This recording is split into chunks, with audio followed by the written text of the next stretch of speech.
Hola y bienvenidos a esta subclase de Orgánica 3.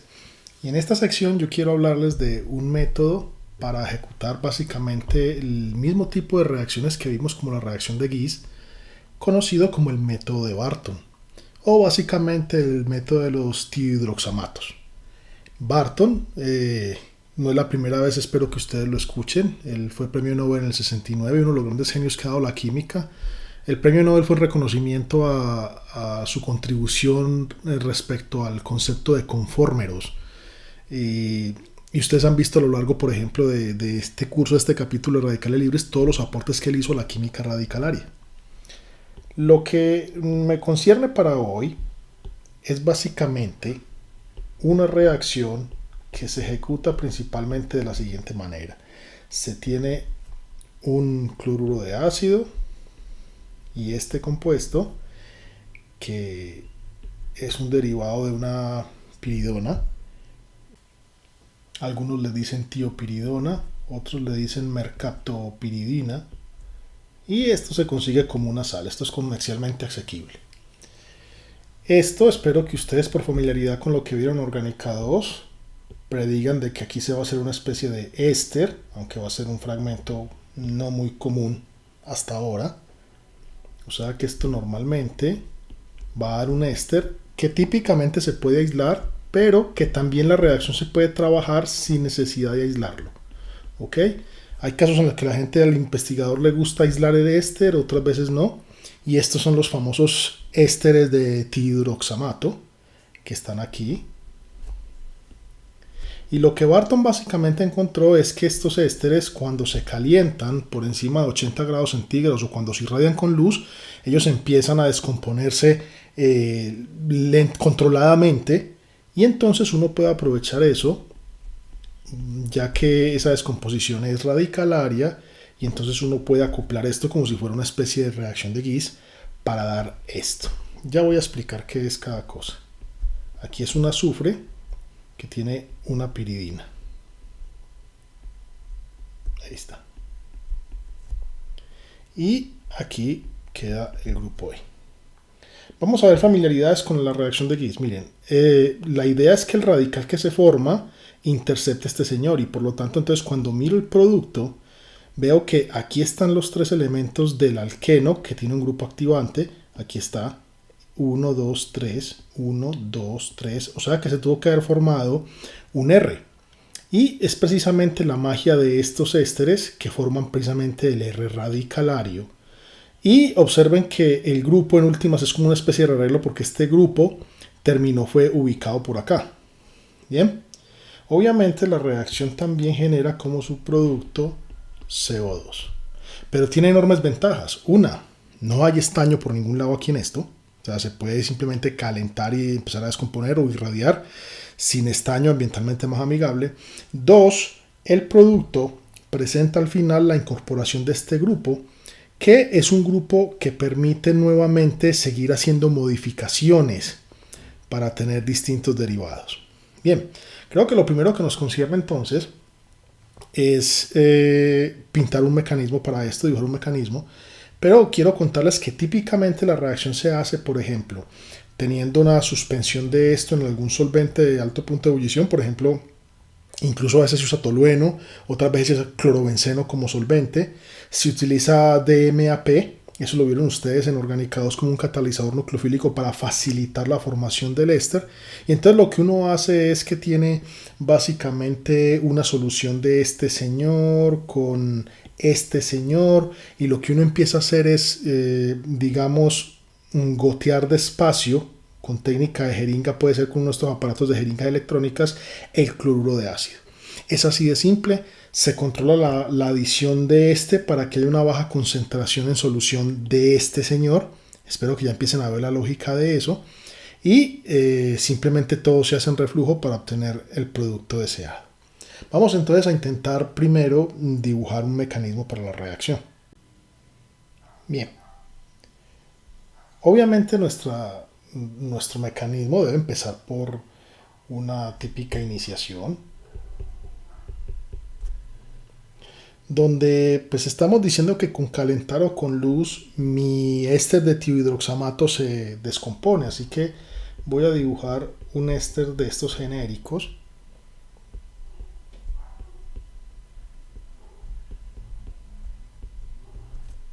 Y estamos diciendo esto con calor o con luz se descompone. Pues para la descomposición yo quiero que primero piensen en un estado excitado.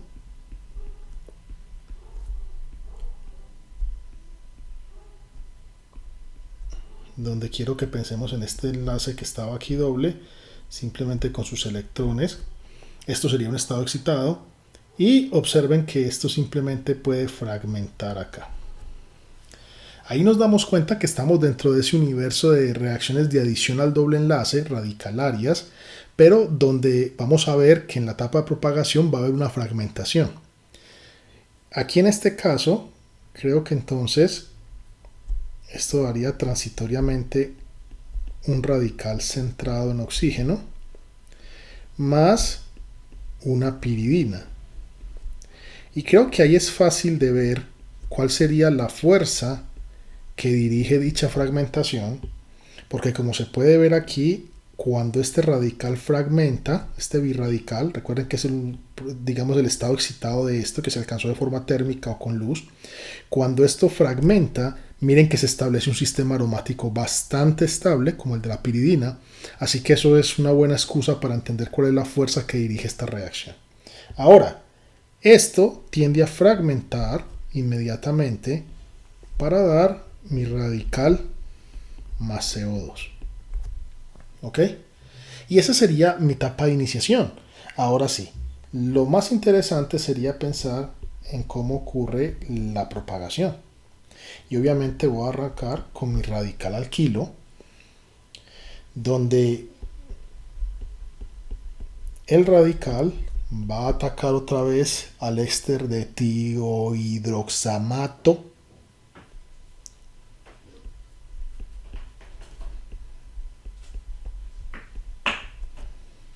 Y esto lo puede hacer de esta manera con adición al pi para dar RCOO, mi fragmento, que ya casi se convierte en una piridina, con un S y el R. ¿Okay? Miren que aquí en este punto entonces, con el radical con que termino, va a ser el radical con que comienzo, así que rápidamente voy a colocarlo aquí.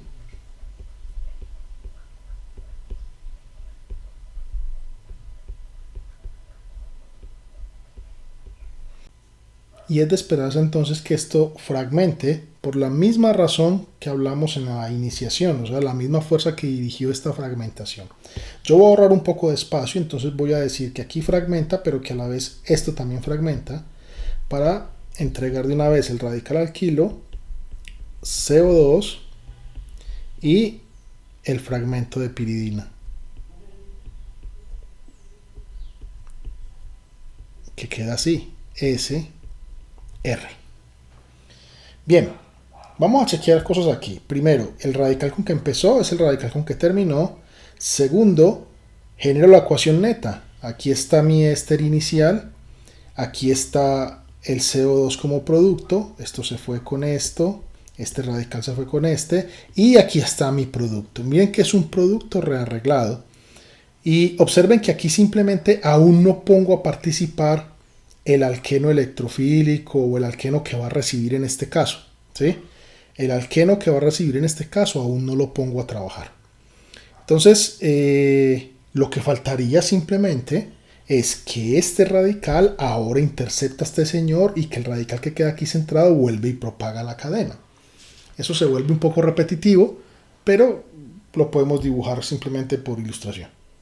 Aquí estaría entonces este R punto en presencia de mi alqueno activado, puede hacer la adición.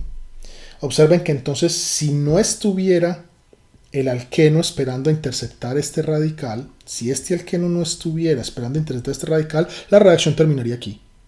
Y sería una especie simplemente de rearreglo, donde el éster de tiohidroxamato, este señor termina puesto en otra posición del R con pérdida de CO2. Así que la reacción de Barton puede ser simplemente una descarboxilación dejando esto, pero la idea es utilizar esto para sacarle mayor provecho, aumentando la complejidad, atrapando el radical con un alqueno electrofílico. Así que esto simplemente daría mi producto de adición, el cual ese radical terminaría propagando la cadena. Ahora, ¿con quién va a propagar la cadena? Pues obviamente con mi hidroxamato inicial, o sea, con este señor, de esta misma forma. Es decir, aquí esto más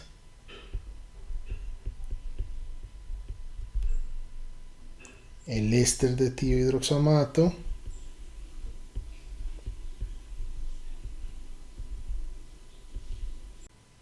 y quiero simplificar un poco las cosas aquí en mi diagrama. Voy a decir que este radical viene y ataca acá, pero de una vez voy a inducir la fragmentación.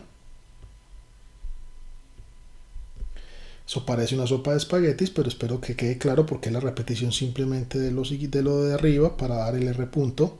Bueno, más el producto, que sería el de adición, pero que aquí tiene un enlace con azufre y una piridina, típicamente se pinta así, y más CO2. Ok. Hay cosas interesantes para analizar, pero más que todo, miren el parecido que tiene esto con la reacción de Gies y en especial observen que básicamente los radicales van a necesitar una forma similar de control. Básicamente, miren lo que tengo que controlar aquí en la propagación. Por ejemplo, que el radical venga y se adicione a esto, pero que después de que se adicione a esto, ese radical prefiera venir por el alqueno, interceptar el alqueno, que no, por ejemplo, irse a adicionar otra vez acá. Y segundo, que el radical que se forma en este caso vaya por este señor y que no simplemente venga otra vez a atacar a esto para dar una especie de oligómeros. Todo eso es exactamente lo mismo que tuvo que controlar Gies, solo que con otro reactivo. Por ejemplo, ¿cómo controlábamos que este señor prefiera adicionarse a este y no que este señor venga para que se adicione a él haciendo una especie de oligómero? Pues lo que hacíamos era aumentar un poquito la concentración de este y sobre todo lo más importante era que el radical fuera nucleofílico atacando a un electrófilo. ¿Ok? Si aquí hay un emparejamiento adecuado de la polaridad del radical con quien recibe, pues entonces recuerden que cuando una vez esto se adiciona acá, el radical cambia de polaridad y ya va a preferir no otra cosa de estas electrofílicas, sino que prefiere algo más nucleofílico, más rico en densidad electrónica, como lo es por ejemplo acá. Y en este caso, a comparación de la reacción de Gies, pues lo que se vuelve como indeseable, recuerdan que en la Gies lo indeseable era como la cuibila prematura. Pues aquí también nosotros no queremos que esto haga, entre comillas, la cuibila atacando al tiohidroxamato prematura, sino que se intercepte con eso. ¿Cómo controlábamos eso en la reacción de Gies? Pues utilizábamos el truco de cuibila, generando hidruro de tributilestaño por demanda, pero todo tenía un objetivo. Utilizábamos un aparatico de estos de jeringa electrónica con el objetivo de que el hidruro de tributilestaño estuviera en concentración bajita todo el tiempo durante la reacción. Así que aquí el control es lo mismo. Hagan de cuenta, entre comillas, que esto se maneja como si fuera el hidruro de tributilestaño. La concentración en solución de esto debe estar bajita para evitar la adición prematura de este señor allá. ¿Ok? Y la concentración de este debe estar un poco más alta para favorecer que este ataque acá. Después de eso, la polaridad del radical con la del que recibe debe ser un caso, digamos, que casen bien. Radical nucleofílico con alqueno electrofílico, igual que en la reacción de Gies. ¿Cómo controla uno que la concentración de esto sea bajita? Pues ahí está la magia experimental. Por eso es que todo esto que va aquí se mete en solución. Y lo que uno controla es la velocidad de adición del cloruro de ácido.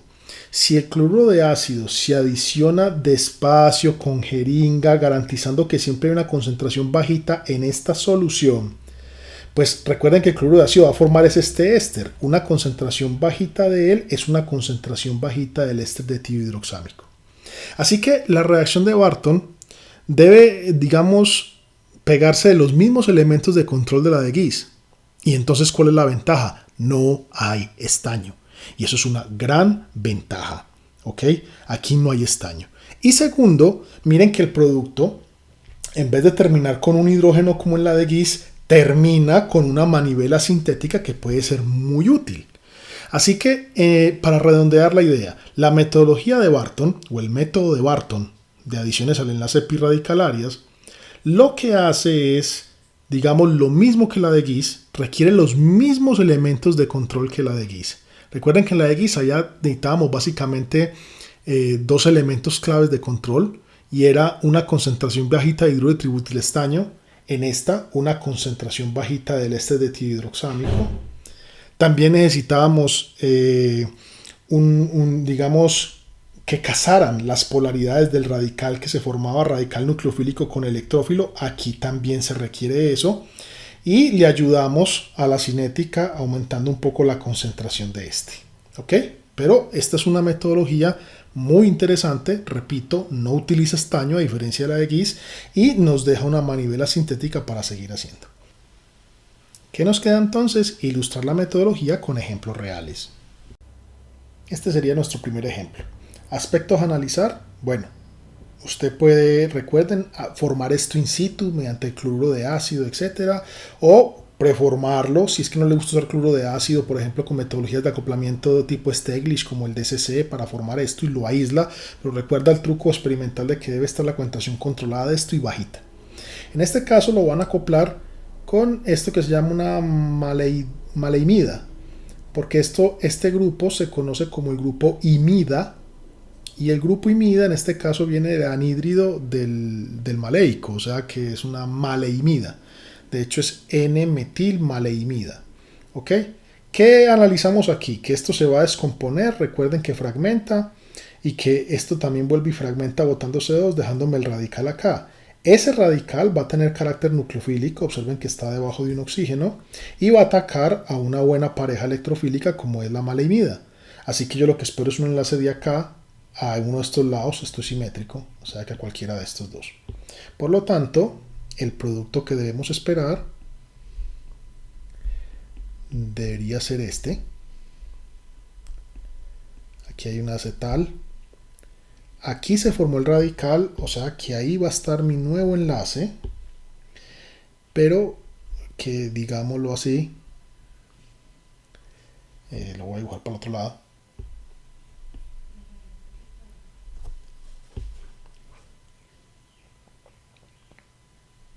Así lo quiero dibujar, que no me estorbe. Aquí estaría el carbonilo, aquí estaría el carbonilo, y aquí estaría el metilo. Recuerden cómo es mentalmente el mecanismo. Esto se descompone vía fragmentación, fragmenta 2O2 y aquí me deja el radical. El radical viene y me hace la Michael, pero esa Michael deja un radical en la otra posición que termina propagando. ¿Y cómo es la propagación? Ese radical captura otra vez al fragmento de azufre, causando otra vez la fragmentación. Por lo tanto, en este punto debe quedar el azufre pegado de la piridina. Bien. Lo otro que podemos analizar es si vemos alguna pista de cómo va a ser la estereoquímica de este centro simétrico y la de este centro simétrico. Al menos podemos analizarlo aquí en este punto con mayor facilidad. Porque observen que gústenos o no, esto es un anillo de 5 y si hacemos el truquito de considerarlo pseudoplanal, pues entonces si esto es pseudoplanar, tiene un sustituyente voluminoso para la cara de adelante. Así que es de esperarnos que aquí esto nos quede es el nuevo enlace por la cara de atrás. Ahí estaría. De este otro centro simétrico no me atrevo a decir nada, no sin hacer cálculos de estados de transición, etcétera. No parece que fuera, digamos, muy controlable, pero uno podría esperar también de que quedara para adelante a razón de que esto es otro anillo de 5 pseudoplanar, esto está para atrás, es voluminoso, por lo tanto esto debe estar para adelante. Ahora, ¿por qué no lo voy a pintar? Porque los autores no pararon allí, sino que los autores aprovecharon, perdón, voy a colocar este en negro, los autores aprovecharon la manivela sintética que les quedó para causar una eliminación. Hay distintas formas de uno poder eliminar este grupo de una vaina de estas.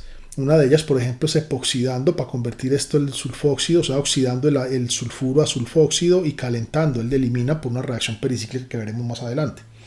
En nuestro caso, entonces, lo voy a dejar abierto. Ahorita les muestro cuál es uno de los reactivos que se puede usar para eso. Bueno, coloquémoslo pues. MCPBA. Y en nuestro caso, entonces, esto generó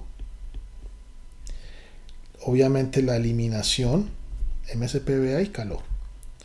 Para eliminar, dejar aquí mi doble enlace de la maleimida con su metilo. Bien, cosas interesantes. Miren que aquí aparece la estereoquímica. Usted dirá, profe, pero esto es un alqueno, un carbono CP2, ¿por qué me le coloca estereoquímica? Es que la estereoquímica hace referencias a este centro asimétrico, que le está diciendo esto está para atrás. Obviamente aquí ya esto es plano. Bien, ese sería un producto y lo que nos ilustra cómo es el manejo de estos grupos. Voy a hacer otros dos ejercicios, o digamos uno más rápido, simplemente para ilustrarles con más detalle qué otras cosas puedo hacer con la manivela sintética y que cojamos un poquito más de práctica en cómo predecir estos productos. El siguiente ejemplo es uno fácil de completar. Simplemente tengo un éster de un derivado de adamantilo. El adamantilo se refieren a este radical y este radical pues simplemente es el grupo del adamantilo, ¿ok? Que es este. Y lo que están haciendo es ponerlo a reaccionar con dos buenos receptores alquenos con un grupo electronoatrayente, sobre todo este con un nitro. Bien, completar esto no es ningún misterio. Recuerden simplemente qué es lo que va a suceder. Esto va a fragmentar, bota CO2 y forma el radical que queremos aquí alquílico. Y ese radical pues es interceptado por el alqueno. En este caso es claro que el radical va a estar ubicado acá y va a ser un radical nucleofílico con un alqueno electrofílico. Hay un buen emparejamiento de las polaridades de los radicales, tanto en este caso con este alqueno como en este caso con este alqueno. Así que completar aquí, el único detalle es que no se les olvide que una vez el radical que se formó ataca en posición Michael, el radical que queda aquí tiene que propagar la cadena y lo hace atacando a este señor y provocando otra vez las fragmentaciones respectivas. Así que el único detalle que muchas veces se nos olvida es que en esta reacción siempre nos queda aquí el fragmento del alqueno electrofílico que atacó. Miren que este sería, aquí fue donde se formó el radical, este sería el nuevo enlace. De hecho lo voy a señalar con otro color. Este sería el nuevo enlace, ¿ok? Y que eso haría que nuestro radical quedara ubicado en esta posición, que es el que termina propagando. Esto es muchas veces lo que se nos olvida, ¿no? Que aquí queda el azufre con el fragmento de piridina. Bien, lo mismo pasaría aquí, no tiene ningún misterio. Aquí quedaría este pegado del fragmento con el grupo nitro y aquí quedaría mi grupo que lleva la piridina. No es misterio, ¿verdad? Sin embargo, lo interesante es lo que se puede hacer con él y es el objetivo mío de mostrarles este ejemplo. Aquí, por ejemplo, se puede tratar con MCPBA y nos entrega inmediatamente el alqueno, o sea, el MCPBA causa una eliminación de este grupo, como lo oxida a sulfóxido y luego causa una reacción pericíclica que la veremos en un capítulo posterior para generar otra vez aquí el alqueno. Así que esa es una buena forma de recuperar el alqueno. Quedaría aquí esto, SO2-fenilo. ¿Ven? Interesante. Otra cosa que se puede hacer es, por ejemplo, causar una reducción para quitar ese grupo de azufre de acá. Típicamente los azufres se quitan con rana y níquel, pero hay una metodología sintética mucho más conveniente y es preparar un sólido oscuro que viene de mezclar cloruro de níquel con borhidruro de sodio. Cuando uno mezcla las soluciones se genera un sólido oscuro que es un muy buen agente reductor, básicamente reemplaza el rana y níquel, pero en mi experiencia es mucho más fácil de manejar y más conveniente. Y aquí los autores lo utilizaron obviamente para obtener el adamantil, pero pegado de su colita. Miren cómo se va entonces ilustrando que esto sí es una verdadera manivela sintética y una ventaja a la hora de hacer estas adiciones. Recuerden que por el método de Guise, tú haces la MAE con el radical que quedó aquí. Si no lo interceptas, y eso fue algo que vimos en una clase pasada, si no lo interceptas, él va y ataca al bohidruro, lo que queda aquí es un hidrógeno. Y hasta llegó nuestra química en ese momento. Si lo interceptas, como viste por ahí, con isonitrilos, etcétera, pues sí puedes seguir trabajando con él. Pero en nuestro caso, en el método de Barton, no hay necesidad de eso. Lo que queda es una buena manivela que la puedes eliminar para el alqueno o lo puedes simplemente eliminar, reducir para dar el alcano. Y incluso se pueden hacer otras cosas que quiero mostrarles. Los autores también trataron esto primero con NaH y segundo con etilbromuro. Y observen algo. Aquí hay un carbono con hidrógeno que está en medio de dos grupos azufre. Estos grupos son buenos estabilizando aniones. Quizás ustedes se los encontraron en química de ditianos cuando estuvieron en orgánica 2. Esto estabiliza bien los aniones, así que esto es capaz de desprotonar esta posición y entonces se vuelve un buen agente alquilante, alquilaría con el etilbromuro. Y entonces, después de ello, los autores hicieron un tratamiento ácido. Y vamos a ver qué pasa. Lo que estaríamos haciendo aquí es, primero que todo, teniendo aquí en medio de estas cosas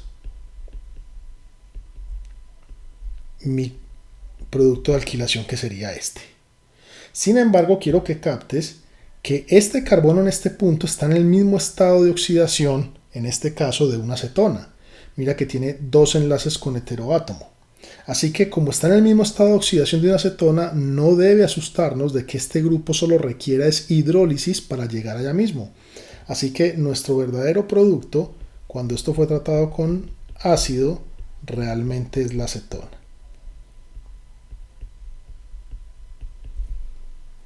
Y oh sorpresa, esto nos está mostrando entonces que el método de Barton nos puede servir perfectamente para incorporar cetonas en las cuales nuevamente la posición alfa se convirtió en una posición receptora. Mira que aquí entonces el grupo,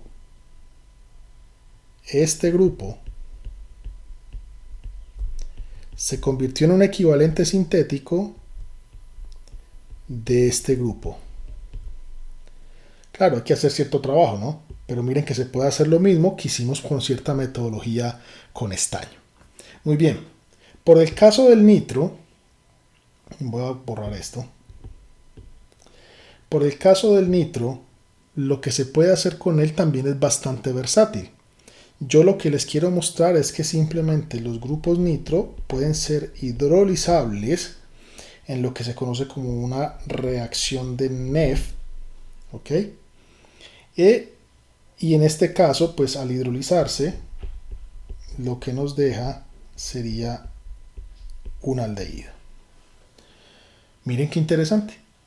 Quiero que ustedes vuelvan y entiendan que aquí este carbono que tiene un hidrógeno tiene dos enlaces con heteroátomos y que aquí entonces estaría en el mismo estado de oxidación de un carbonilo. Aquí era un carbonilo pero no había hidrógenos, o sea que queda acetona. Aquí era un carbonilo pero con un hidrógeno, o sea que queda aldehído. Bastante versátil entonces nuestra metodología de Barton. Observe que en ningún momento le hablé del método de Karash. Y no es que el método sea de Barton y Karash, no. El método de Barton es lo que acabaron ustedes de ver. Pero ahora quiero introducirles un método complementario al método de Barton y al método de Guise, conocido como el método de Karash. Entonces vamos a cambiar ahora sí, para completar todas nuestras herramientas, al último método que les quiero enseñar de reacciones radicales en cadena, que es el método de Karash de las adiciones al enlace pi. Vamos a cambiar entonces de héroe. Ahora vamos para el método de Karash. Recuerden que este es otro gran químico de origen ruso, inmigrante a Estados Unidos y pues, nacionalizado en Estados Unidos, con enormes contribuciones a la química radicalaria. Recuerden que empezamos a hablar alguna vez de él, del efecto peróxido, con ese web que les introduje a Karash y mucha influencia en los métodos de polimerización. Bien, el método de Karash básicamente lo que nos pide o que lo que nos demuestra es que podemos hacer una reacción más o menos de este estilo, donde aquí si la iniciamos de alguna forma podemos obtener este tipo de cosas. ¿Ok? Esa es la reacción clave. Miren que es el mismo estilo de reacciones que hemos visto tanto como la metodología de Gies, que es simplemente adiciona el enlace pi, como con la metodología de Barton. Solo que la de Barton, pues aquí el X queda siendo una piridina en puente con azufre, mientras que aquí X típicamente es un halógeno. ¿Por qué el método es tan importante? Porque el método es complementario a los otros dos. En las reacciones de Gies y las de Barton, cuando son intermoleculares, básicamente lo que se exige es que el radical sea nucleofílico y que el alqueno que recibe sea electrofílico. Ahí es como funciona eso cuando son intermoleculares. Cuando es intramolecular y son ciclizaciones, pues la cosa, digamos, se relaja un poco porque las ciclizaciones de por sí son muy rápidas y allí el carácter de los nucleófilos del radical no importa tanto. Pero aquí sí, cuando son intermoleculares, entonces, tanto el método de Gies como el de Barton típicamente se aplican es cuando el radical es nucleofílico y el alqueno que recibe es electrofílico. Pero en el método de Karash, esa parte funciona mal, pero él funciona muy bien al revés. ¿Ok? Cuando tenemos un radical electrofílico que va a atacar a un alqueno rico en densidad electrónica. Comencemos pues nuestro estudio, obviamente pintando una propuesta mecanística para esto. Vamos a pintar una iniciación y supongamos que quien va a iniciar esto es algún metal, que es como típicamente se ejecuta la reacción. Entonces tenemos aquí mi fuente del radical alquílico, que probablemente en presencia del metal me va a ocurrir una transferencia de electrón. No voy a simbolizar esto con la notación que hemos llevado, sino que voy a colocar esto como que el electrón ya está ubicado en algún orbital desocupado de la molécula formando el radical aniónico, y obviamente X tiene la habilidad de irse para darme este radical más X menos. Típica iniciación de este proceso. Ahora, en nuestra propagación, que es donde ocurre lo más interesante, pues tenemos que mi radical va a atacar al alqueno, le va a hacer adición al enlace pi y nos puede dar aquí nuestro radical. Y recuerden que con el que termino es con el que empiezo, así que ese radical de esta manera pues puede propagar con mi producto de partida haciendo una abstracción al halógeno. ¿Ok? Aquí quedaría el X con el R y el radical inicial. Listo. Esa sería básicamente la propagación que nosotros esperaríamos para este caso. Ahora bien, pueden existir reacciones indeseables que las voy a pintar acá para que más o menos tengamos una idea de en especial qué es lo que tenemos que controlar aquí. Porque recuerden que en la metodología de Barton y de Gies lo que hay que controlar es la cuibila indeseable o la captura del tiohidroxamato indeseablemente prematura, y que los métodos de control básicamente son el mismo. Pero aquí hay que tener cuidado con algo. Por ejemplo, este radical, lo voy a poner en rojo porque no lo queremos, este radical tranquilamente podía seguirse adicionando. Y si esto se sigue adicionando, pues mi producto de reacción sería algo como esto. Aquí tendría el R y aquí tendría otro R para dar ese radical. Y eso no lo queremos. ¿Ok? Básicamente hay que pensar entonces cuáles son los factores que tengo que controlar. Y miren que es clave que debe haber un emparejamiento también otra vez de polaridades. Pero aquí es donde la cosa es de cuidado. Porque yo quiero que esta reacción le gane a cualquier posibilidad de hacer oligómeros o polimerizaciones al alqueno. Que esta reacción le gane a esta.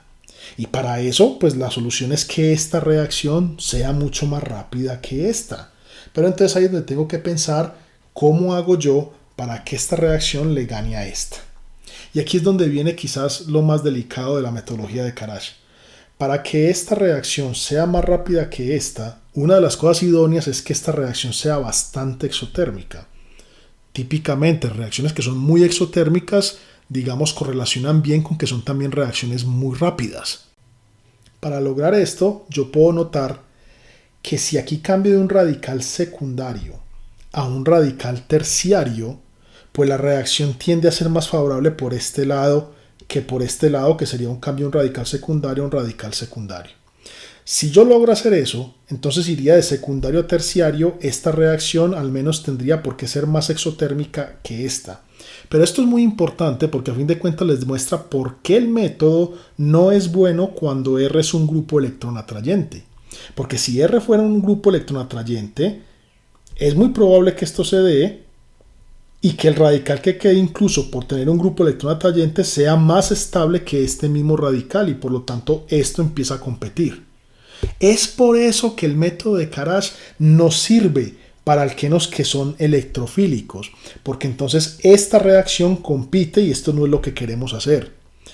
Funciona muy bien cuando el alqueno entonces, digamos, es rico en densidad electrónica para que esto suceda. Y en especial, hay que tener cuidado con esto, el radical de acá debe ser termodinámicamente menos estable que el radical de acá. Porque ese es el principio que quiero yo aplicar para que esto se me favorezca. Recuerden, ¿por qué quiero que esto se favorezca? ¿Cómo hago que esto cambie de velocidad y le gane? Haciendo esta reacción más exotérmica.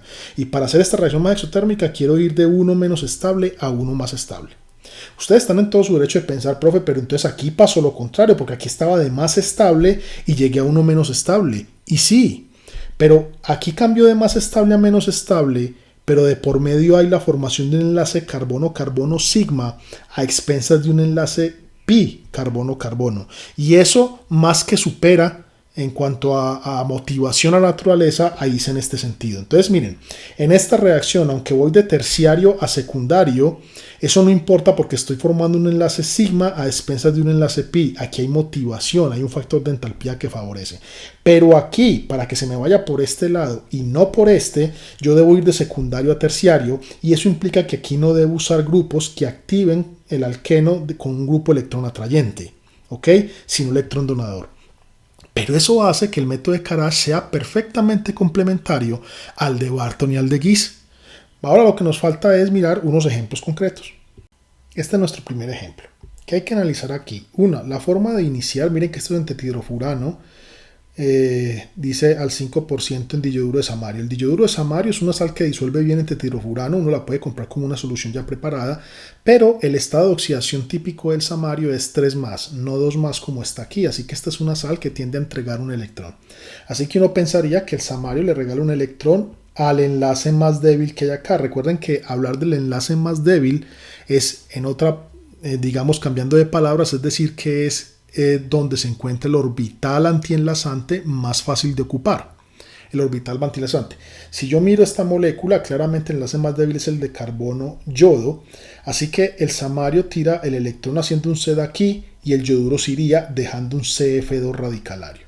Y yo espero que para todos el hecho de que ese carbono tiene 2 flúor y otros grupos electronatrayentes hace que ese radical sea muy electrofílico.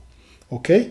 Y entonces la pareja ideal sería un alqueno que sea rico en densidad electrónica. Como lo vemos aquí, este alqueno no tiene absolutamente ningún grupo que saque densidad electrónica, tienes un grupo alquilo que antes mete. Te repito, este hace un set, deja aquí los 3 punticos, se va al yodo, queda un radical que por todos estos grupos electronatrayentes es un radical electrofílico y va a atacar un alqueno rico en densidad electrónica.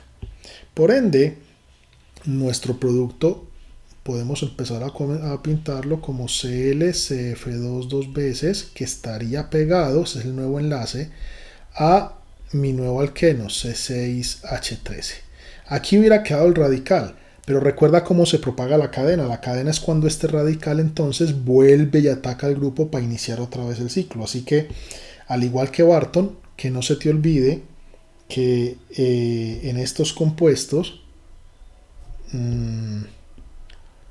siempre hay que colocar aquí el heteroátomo. En este caso sería el yodo y ese sería mi producto de la adición, pero por el método de Karash. ¿Ok? Vamos para nuestro segundo ejemplo. Nuestro segundo ejemplo es un ataque al norborneno, que típicamente es un sólido blancuzco que funde como entre 40 y 50 grados centígrados. Aquí lo estamos usando como un exceso, quizás a la temperatura de reacción está fundido y sirve de una vez como solvente. Y esto les muestra que una de las grandes ventajas del método de Karash es que yo no tengo que hacer un control tan estricto de concentraciones aquí. Para nada. Lo que tengo que tener cuidado es con el tipo de alqueno, lo que les dije de terciario, de que merme en su primera etapa de propagación la estabilidad termodinámica, pero que la aumente en aquella reacción que queremos favorecer. Y básicamente hay que tener es mucho cuidado de que sea radical electrofílico con alqueno nucleofílico. Aquí lo que debo esperar, y espero que ustedes no les cause dificultad predecir esto, es que aquí en este punto, o en cualquiera de los dos puntos porque hay simetría, se me adicione mi fragmento. ¿Qué estamos esperando? Que con luz el enlace más débil de estogomólisis, claramente el enlace más débil es el carbono-bromo, así que es ese punto que sería terciario y bien electrofílico con grupo de electroatrayentes. Miren que el carbono, el radical que queda aquí centrado en el carbono tiene dos bromos y un grupo de azufre, sulfona, y entonces eso nos permite hacer la adición al doble enlace dejando el radical acá que viene y propaga atacando el otro bromo. Por lo tanto aquí me falta un bromo. Lo que no quiero hacer y quiero dejarlo de tarea para ustedes es que ustedes piensen cómo esperarían la estereoselectividad de la reacción, ya que esto es un sistema bastante rígido y quiero que si se quieren ayudar con un modelo sería muy interesante para que vean cuál cara es más asequible para estos casos, para ver cómo queda la relación de estos dos centros asimétricos. Esta es una reacción muy simple. Yo a veces me olvidó decirles que en la anterior esta daba el 72% y esta da el 96%. Eso para que se hagan una idea más o menos de cómo funciona. Ok, más ejemplos. Con este tercer ejemplo quisiera introducirles un reactivo clásico para hacer estas reacciones de Karash. Y es este compuesto, que miren que es un dímero del tributilestaño, pero no es hidruro. En vez de hidruro se repite la unidad. Miren que de las bondades tanto del método de Barton como de Karash es que no hay hidruro de tributilestaño y eso implica que el control es mucho mejor y que los productos que obtengo son muy chéveres. Así que esto es de esperarse que tiene un enlace muy débil que homoliza con facilidad dando el radical estaño. Ese radical estaño indudablemente va a ir por el yodo, lo que más le gusta hacer, dejando aquí el radical. Miren que el radical sería otra vez terciario y de carácter electrofílico. Por lo tanto, atacaría el alqueno, en este caso el más expuesto, rico en densidad electrónica, para dar un radical acá. Radical que para propagar tiene que volver a atacar otro yodo. ¿Ok? Así que lo que yo espero de esto es mi producto, donde aquí adicioné mi fragmento radicalario y en esta posición queda un yodo. Típicamente, si uno no quiere ese yodo, entonces después en otra reacción hace la típica de Equivila, y en este caso los autores lo usaron. Hidruro de tributilestaño, solo que lo hicieron in situ. O sea que no se pusieron, causaron la reacción de Karash, no se pusieron a aislar esto, sino que después de que terminó la reacción, quizás seguida por cromatografía, entonces dijeron, bueno, ya terminó la reacción, ahora tiremos el hidruro de tributilestaño para hacer la equivila. Y entonces el producto, me voy a extender un poquito por acá,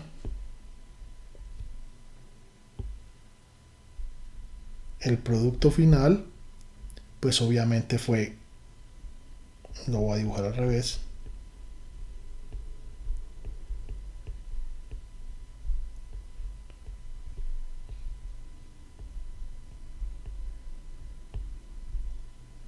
donde simplemente después de haber hecho el producto adicional al pi, me quito el yodo de encima que yo necesitaba en esto y reportan un rendimiento del 68% en este compuesto. Obviamente para los dos pasos, pero recuerden que uno de los pasos fue in situ. ¿Ok? Este ejemplo es muy interesante, pero miren que en todos los casos siempre es, digamos, repetitivo y algo que quiero que ustedes interioricen, el hecho de que el radical es electrofílico y estable, casi siempre es terciario y electrofílico, y la pareja es un alqueno rico en densidad electrónica. Cuando el alqueno es deficiente en densidad electrónica, el método de Karash normalmente falla, pero una de las investigaciones de punta que han tratado de hacer es, bueno, ¿y cómo hacemos que el método de Karash funcione incluso cuando la pareja no es la idónea, sino que es un alqueno electrofílico? Y les puedo adelantar algo, se ha encontrado que lo que funciona muy bien son los catalizadores de cobre. Cuando el cobre se usa como iniciador, favorece ese tipo de reacciones. Pero eso es una puerta que quiero dejar abierta para que ustedes, si quieren profundizar, lo hagan. Simplemente que sepan que la reacción típicamente, cuando uno está planificando síntesis con ella, debe buscar es radical electrofílico y terciario con alqueno rico en densidad electrónica. Vamos a ver los últimos dos ejemplos. Ahí estos serían nuestros últimos dos ejemplos para que completes. Pausa el video y trata de completarlos. Bien, en nuestro primer caso, otra vez, como les dije yo, este es uno de los reactivos más comunes para ejecutar este tipo de reacciones. Miren que en últimas son reacciones ATRA, porque son reacciones de transferencia atómica, donde el yodo queda transferido a otra posición. ¿Sí? Por eso se les dice Atom Transfer Radical Addition. Entonces son reacciones ATRA. Y aquí también aparece, solo que en este caso primero hacen la reacción ATRA, o sea, la del método de Karash, y segundo, pues ahí sí hacen una cuivila, porque recuerden que de estas primeras reacciones siempre queda el yodo en otra parte. Bien, espero que esto les haya sido fácil, porque era inmediato ver que aquí existía la posibilidad de formar radical acá, radical electrofílico con alqueno rico en densidad electrónica en una ciclización 5-exo.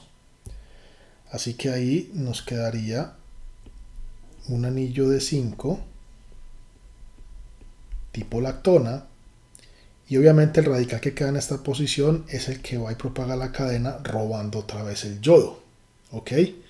Miren que por su ciclización es una reacción bastante efectiva. ¿Cómo quedan estos centros asimétricos de la fusión? Pues mire, si este centro asimétrico, si esta cadena estuviera, claro, nos dicen que es mezcla racémica, supongamos que está por encima, eso es arbitrario, supongamos que está por encima, si está por encima ataca de arriba hacia el plano, o sea, de encima hacia el plano. Entonces, este está por encima y este ataca por encima hacia el plano, o sea que quedaría al mismo lado, fusión cis preferiblemente, y quedaría para adelante. Hidrógeno e hidrógeno. Y si está para atrás, para quitar la arbitrariedad, pues van a quedar dos para atrás. Conclusión, esto aquí es una mezcla racémica. Aquí hay otro centro asimétrico, pero lo dejamos indicado porque aunque usted puede pensar cómo queda aquí el yodo favorablemente a quién favorece más el yodo, con seguridad los autores iban a seguir trabajando con este. Y en el caso de abajo, pues espero que sea fácil evidenciar que lo que iba a formar es un anillo de 6. Observe aquí se formaría mi radical electrofílico, terciario y electrofílico, y él tiende a ser 1, 2, 3, 4, 5, 6 exo, una ciclización 6 exo, que en este caso se favorece, cerrando aquí, y obviamente aquí queda el yodo. Ese yodo obviamente se lo va a perder en el segundo paso, que es simplemente una cuivila, o sea, en este paso es una reacción aparte, y por lo tanto mi producto final de la secuencia no tiene por qué llevar ese yodo allí. Muy bien. Muy bien, entonces para terminar quiero entonces que tengan claridad sobre los tres métodos, el de Gies, el de Barton y el de Karash, en qué situaciones se usan, quién funciona para radicales nucleofílicos, quién para radicales electrofílicos, qué condiciones o cómo son, digamos, esas alternativas para la ciclización. Con esto terminamos por hoy. Yo soy Felipe Otálvaro, hagan sus ejercicios, traten de pausar el video, completarlos ustedes y nos vemos en nuestra próxima sección.